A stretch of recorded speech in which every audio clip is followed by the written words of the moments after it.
Channel crazy థింగర్ బుచ్చి. ఈరోజు మన ఛానల్లో ఇంకో కొత్త రకం క్రాఫ్ట్తో వచ్చాను అనుకున్నారా? కానే కాదు, కుకింగ్ వీడియోని షేర్ చేస్తున్నాను. ఈరోజు ఈవినింగ్ మా ఇంట్లో స్నాక్స్ ఏం చేద్దామా అని ఆలోచిస్తే నాకు ఉల్లిపాయ పకోడీ గుర్తొచ్చింది. ఉల్లిపాయ పకోడీని ఎలా చేయాలో మీ అందరికీ తెలిసిందే, కానీ నా స్టైల్లో నేను ఎలా చేస్తున్నానో ఈరోజు మీతో షేర్ చేస్తున్నాను. మీరు కనుక నా ఛానల్ని ఫస్ట్ టైం చూస్తున్నట్లయితే క్రేజీ థింగర్ బుచ్చి ఛానల్కి సబ్స్క్రైబ్ చేసుకోండి. అలాగే పక్కన ఒక గంట సింబల్ ఉంటుంది కదా, దాన్ని ఒక్కటి కొట్టారనుకోండి, నేను ఇలా వీడియో పెట్టగానే మీకు అలా నోటిఫికేషన్ వచ్చేస్తుంది క్రేజీ థింగర్ బుచ్చి వీడియో పోస్ట్ చేసింది అని. Without any further delay let's get into the video. ఉల్లి పకోడీ ప్రిపేర్ చేసుకోవడానికి ముందుగా మనకు కావాల్సింది శనగపిండి, ఉల్లిపాయలు ఏంటి ఇన్ని తీసుకుందని అనుకుంటున్నారా? ఉల్లిపాయలు ఎంత ఎక్కువగా ఉంటే పకోడీ అంత టేస్ట్ బాగుంటుంది.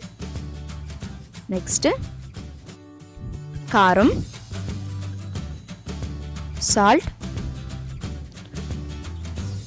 కట్ చేసి పెట్టుకున్న పచ్చిమిరపకాయ ముక్కలు, అల్లం వెల్లుల్లిపాయ పేస్ట్, కరివేపాకు, జీలకర్ర,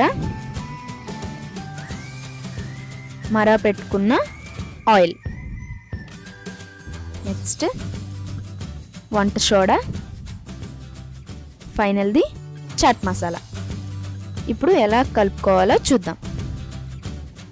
ముందుగా ఒక ఎంటీ బౌల్ని తీసుకొని సరిపడా శనగపిండిని వేసుకోండి. నేను 2 కప్స్ వేసుకుంటున్నాను.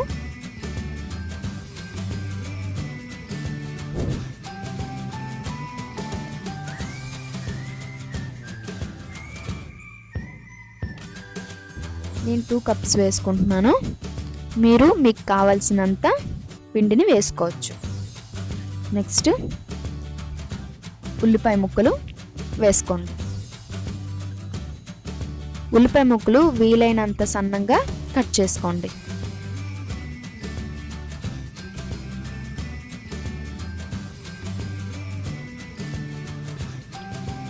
నెక్స్ట్ తరువాత కారం. కొంతమంది కారం తక్కువగా తింటారు, సో మీరు సరిపడా వేసుకోవచ్చు. నెక్స్ట్ సాల్ట్, నెక్స్ట్ కట్ చేసి పెట్టుకున్న పచ్చిమిరపకాయ ముక్కలు,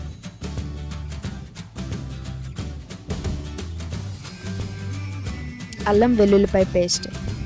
పకోడీకి అల్లం వెల్లుల్లిపాయ పేస్ట్ మంచి ఫ్లేవర్ని ఇస్తుంది. కరివేపాకు,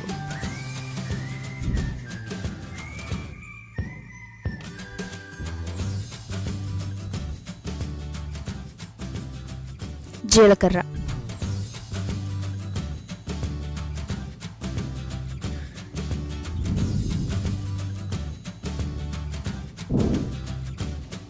చాట్ మసాలా కూడా వేసుకోండి.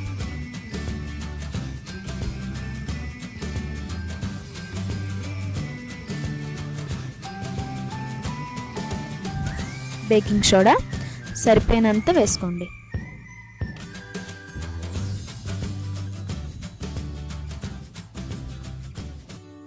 చివరిగా వేడి చేసి పెట్టుకున్న ఆయిల్ని కూడా వేసుకోండి.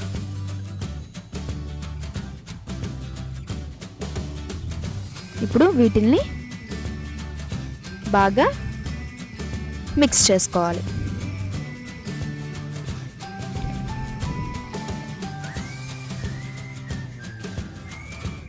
చూసారు కదా, ఇలా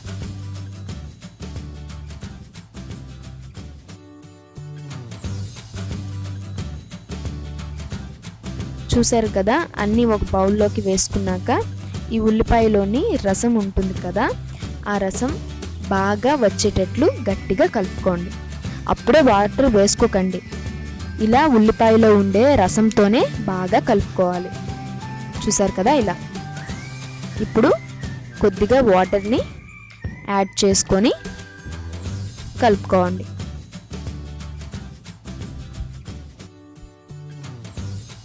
వాటర్ని వేసుకున్నాం కదా, ఇప్పుడు కలుపుకోండి.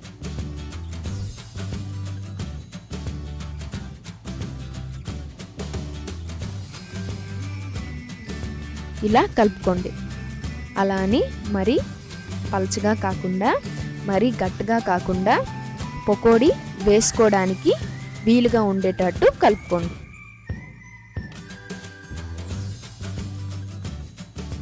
ఇప్పుడు దీన్ని ఆయిల్లో వేపుకోవాలి. స్టవ్ వెలిగించి బాండీ పెట్టుకొని సరిపడేంత ఆయిల్ని వేసుకోండి. ఆయిల్ బాగా హీట్ అయ్యేంత వరకు వెయిట్ చేయండి. ఆయిల్ హీట్ అయిపోయింది. ఒకవేళ మరిగిందో లేదో తెలుసుకోవడానికి మనం కలుపుకున్న పకోడీ ముద్దను కొంచెం వేసుకోండి. ఇలా కొంచెం వేసుకుంటే తెలుస్తుంది. మనం వేసుకున్న ఆయిల్ హీట్ అయిపోయింది. ఇప్పుడు పకోడీని ఎలా వేసుకోవాలో చూద్దాం. ఇప్పుడు కొంచెం కొంచెంగా పకోడీని వేసుకోండి. ఇలా వేసుకున్నప్పుడు ఒకదాని మీద ఒకటి వేసుకోకుండా వేసుకోవాలి. ఇలా వేసుకోవడం వల్ల పకోడీ ఒకదాన్ని ఒకటి అంటుకోకుండా చక్కగా వస్తాయి. ఇలా లో ఫ్లేమ్లో పెట్టి ఫ్రై చేసుకోండి. చూసారు కదా, కలర్ మారింది. ఇలా లైట్ బ్రౌనిష్ కలర్ వచ్చేంత వరకు ఉంచి తీసేయచ్చు.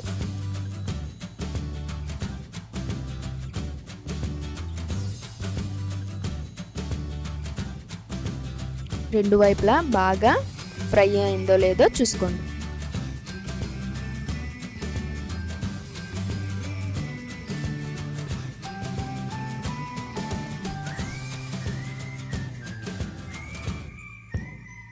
చూసారు కదా, ఇలా ఈ కలర్లోకి వచ్చాక తీసేయండి.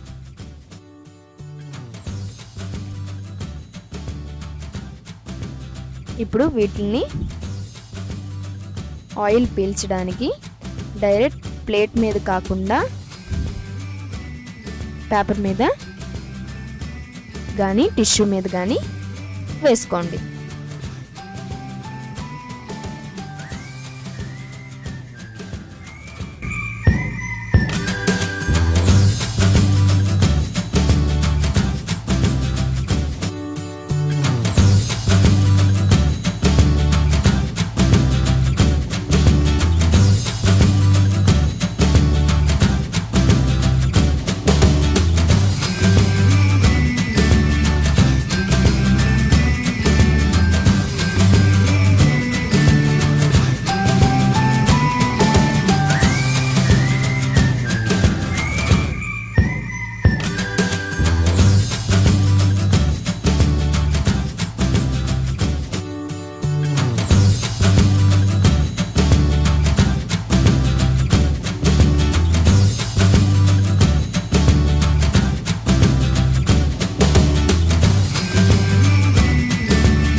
ఉల్లి పకోడీ రెడీ అయిపోయింది.